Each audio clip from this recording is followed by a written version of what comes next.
국내 주요 발생 현황에 대해서 설명드리도록 하겠습니다.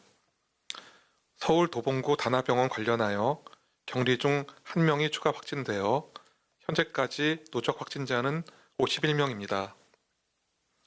경기 화성시 가족 모임 관련하여 10월 6일 첫 확진자 발생 이후 5명이 추가 확진되어 누적 확진자는 총 6명입니다.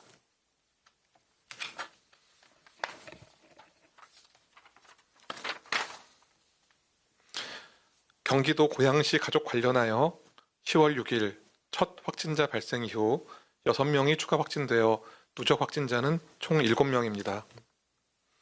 경기도 의정부시 마스터 플러스 병원 관련하여 접촉자 조사 중 6명이 추가 확진되어 현재까지 누적 확진자는 총 36명입니다.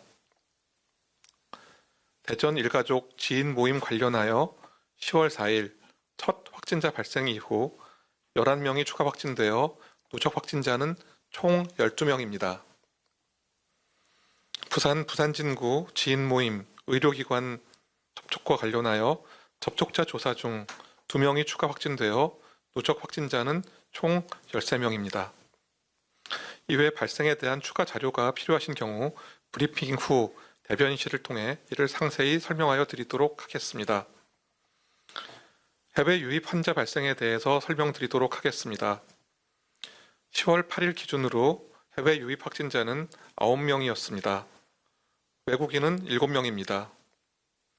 해외 유입 국가를 말씀드리면 필리핀, 미얀마 각 1명, 인도네시아 3명이며 폴란드 1명, 미국 3명입니다. 오늘은 인플루엔자 등 여러 호흡기 감염병을 예방하기 위한 손 씻기에 대해서 말씀드리고자 합니다. 마스크와 함께 가장 유용한 예방법은 손 씻기입니다. 사람은 생각보다 자신의 얼굴을 손으로 접촉하는 경향이 강합니다. 이것이 의외로 호흡기 감염병의 주요 전파 경로가 되기도 합니다. 즉, 코로나와 같은 호흡기 감염병도 손을 통해 전파되는 확률이 결코 작지 않다는 뜻입니다. 질병관리청이 2018년에서 19년 사이 정책 연구 용역을 통해 소아와 어르신에서 얼마나 자주 손으로 얼굴을 접촉하는지에 대해서 분석한 결과가 있습니다. 65세 이상 어르신을 대상으로 한 연구에서 1시간 동안 얼굴에 22회 손을 접촉하는 것으로 나타납니다. 점막 부위로는 코 4.7회, 입 2.9회, 눈 1.8회 접촉하는 것으로 나타났습니다. 소아의 경우는 이보다 더 높은 빈도로서 1시간 동안 46회 접촉합니다. 입이 12.7회, 코 10.2회, 눈 4.9회 순입니다. 만약 바이러스에 오염된 손이 얼굴의 점막 부위에 접촉하게 된다면 감염으로 이어질 수 있습니다. 감염의 경로를 예를 들어 설명드리겠습니다. 마스크를 하지 않는 감염자가 재채기를 할 때 습관적으로 손으로 입을 막는 경우를 가상해 볼 수 있습니다. 손은 분비물에 오염되게 되고 오염된 손이 무늬 손잡이와 같은 사람이 손이 자주 닿는 사물을 접촉하게 된다면 다중 전파의 위험이 높아집니다.